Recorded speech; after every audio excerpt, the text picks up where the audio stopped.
রাতুল তুমি কি পড়াশোনা করতেছো? আলহামদুলিল্লাহ ব্রেন অনেক ভালো। পড়াশোনা করতে হবে বাবা। ওকে মাছ বিক্রি হয়, বিক্রি তো।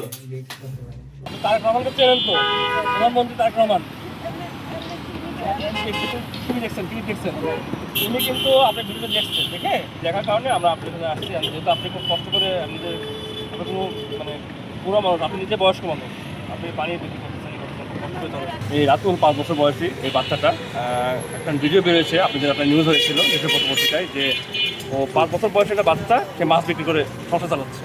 কারণ তার বাবা অসুস্থ, অপারেশন করা হয়েছে, তার অসুস্থ, তার ভারী কাজ করা নিষেধ। যে কারণে তার ওই রাতুলের মা সন্তান সে হচ্ছে সেও কাজ করছে এবং তার 5 বছর বয়সী এই রাতুল সেও কাজ করছে এবং মাছ বিক্রি করছে।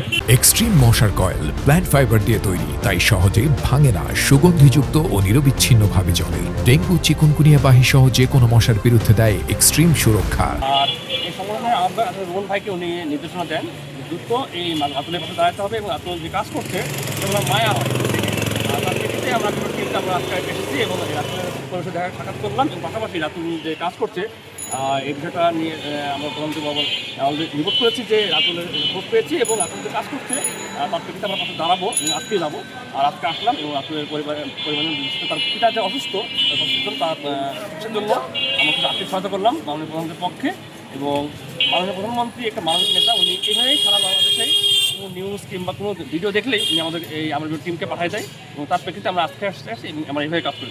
আমাদের এই টিমটা অল টাইম আসলে খোঁজখবর রাখবে, ও যেন পড়াশোনা করতে পারে এবং ওদের পরিবারের কোনো সমস্যা না হয়। বিশেষ করে ওর বাবা যখন কাজ করতে পারবে না, হয়তো কোনো সমস্যা আমার কাজ করতে হতেই পারে, সেক্ষেত্রে আমরা চেষ্টা করবো যেন ও যেন কাজ কম করতে হয়, ও যেন পড়াশোনায় ফিরতে পারে এবং পড়াশোনা চালা যেতে পারে, সেজন্য যদি কোনো পদক্ষেপ নিতে হয়